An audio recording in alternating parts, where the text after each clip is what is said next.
Subscribe करें हमारा official YouTube channel और बेल आइकन दबाकर पाएं सभी नोटिफिकेशन। इधर स्मार्ट इलेक्ट्रिक सिटी सिस्टम की ओर बढ़ रहे हरियाणा में अब बिजली उपभोक्ताओं को प्रीपेड बिजली सुविधा भी दी जाएगी। शुरुआत में प्रदेश के 4 बड़े शहरों में इस योजना पर काम हो रहा है। इसे लेकर उत्तर हरियाणा बिजली वितरण निगम के chairman cum managing director Shatrujeet Kapoor से MH1 प्राइम के ब्यूरो हेड चंद्रशेखर धरनी ने खास बातचीत की। UHBVN के चेयरमैन शत्रुजीत कपूर जी हमारे साथ मौजूद हैं, इनसे बातचीत करेंगे। सर, जिस प्रकार से प्रीपेड मीटर्स की बात आ रही है, स्मार्ट मीटर्स की बात आ रही है, वो योजना क्या है? देखिए, स्मार्ट मीटर्स की एक योजना पे हमने पिछले साल से काम करना शुरू किया है हरियाणा बिजली वितरण निगमों ने, और इसके तहत 10 लाख स्मार्ट मीटर प्रदेश के 4 बड़े शहर गुड़गांव, करनाल, पानीपत और पंचकुला, इन 4 शहरों में लगाए जा रहे हैं। 1.25 लाख से ज़्यादा स्मार्ट मीटर लगाए जा चुके हैं और बचे हुए जो मीटर हैं वो भी अगले 2 साल में हम लगा पाएंगे।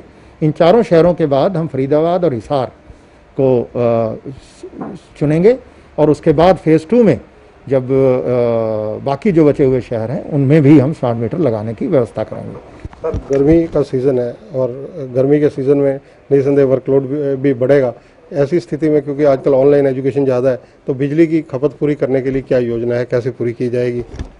देखिए, हमारे पास प्रदेश में 12,000 मेगावाट बिजली की व्यवस्था है और आज की तारीख में अगर बात करें तो हमारे प्रदेश की जो डिमांड है, मांग, वो 7-7.5 हज़ार मेगावाट से अधिक नहीं है।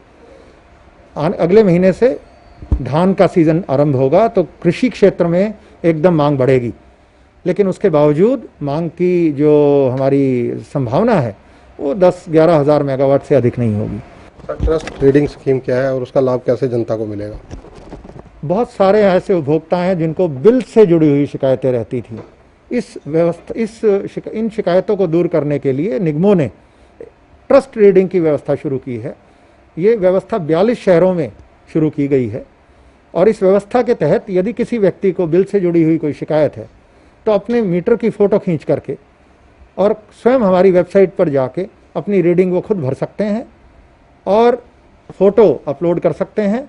हम उस फोटो के आधार पे और उनकी रीडिंग जो स्वयं उन्होंने भरी है उसको सही मानते हुए उनका बिल बना करके उनके पास भेज देंगे और जो नेक्स्ट राउंड में जब जैसे ही बिजली की रीडिंग हम लेंगे, हमारा आदमी जा करके रीडिंग लेगा, तो उसमें जो कोई अगर कमी पेशी है रीडिंग में तो वो पूरी हो जाएगी। सर, कोरोना के दौरान बिजली विभाग के लिए भी चुनौती रही होगी। 68 दिन जो लॉकडाउन 1 से 4 तक रहा है, जिस प्रकार स्थिति रही है, लोग घरों तक सीमित रहे हैं, बिलों की रिकवरी भी दिक्कत आई होगी।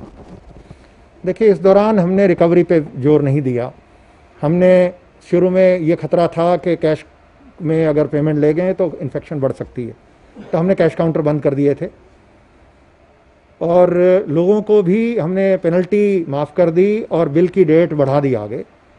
तो अप्रैल के महीने में बहुत कम बिजली के बिल हमें आए, बहुत कम पैसा आया, लेकिन हमने फोकस अपना सुचारू रूप से बिजली की सप्लाई पे रखा और अब जैसे जैसे व्यवस्था बदल रही है, लॉकडाउन बंद हुआ है, अनलॉक 1 शुरू हो गया है, तो हमने भी अपने काउंटर शुरू कर दिए हैं और बिजली के बिल दोबारा से रीडिंग लेकर के हम फिर अब भेजना हमने शुरू कर दिया है। इस दौरान जो एक तो हमने पेनल्टी माफ़ की, दूसरा बड़ा काम ये किया कि ऑनलाइन पेमेंट को एनकरेज किया। तो ये लिक्विडिटी की जो समस्या हमारे इकोनॉमी में आई उसको हल करने के लिए सरकार ने ये बड़ा कदम उठाया। तो देखिए, फिलहाल हरियाणा में 42 ऐसे शहर हैं जहाँ पर ट्रस्ट रीडिंग की व्यवस्था शुरू की जा रही है और उसके बाद गांवों में भी शुरू की जाएगी।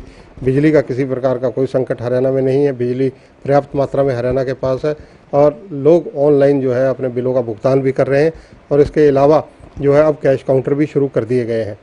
कैमरामैन अमर सिंह के साथ चंद्रशेखर धरनी, MH1 न्यूज़, चंडीगढ़।